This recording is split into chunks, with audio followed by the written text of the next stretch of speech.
So hey everyone, Samsung is planning to release the Galaxy S23 FE later this year. We learned that the company wants to bring the next Fan Edition phone to the market in Q4 and that the Galaxy S23 FE will be powered by an Exynos chipset in all markets, surprisingly enough.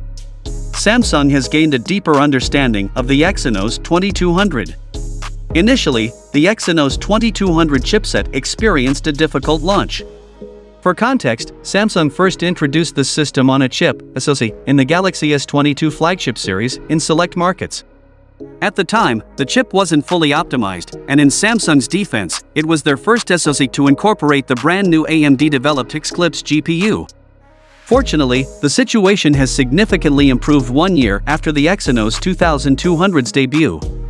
The Galaxy S22 now presents itself as a stable and reliable phone without any major performance or stability issues, particularly after the One UI 5.0 and One UI 5.1 updates.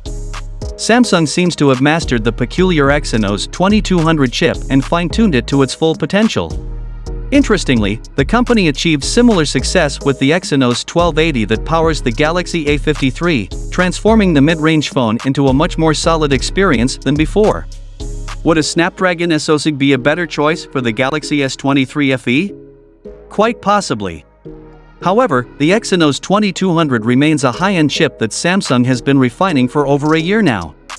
Barring any major missteps by Samsung, the Galaxy S23 FE should avoid the challenging beginnings experienced by the original Exynos 2200 SoC user, the Galaxy S22.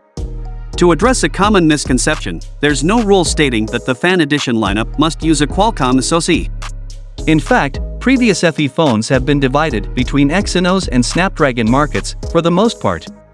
Samsung could even argue that brand enthusiasts should prefer in-house chipsets over Snapdragon models.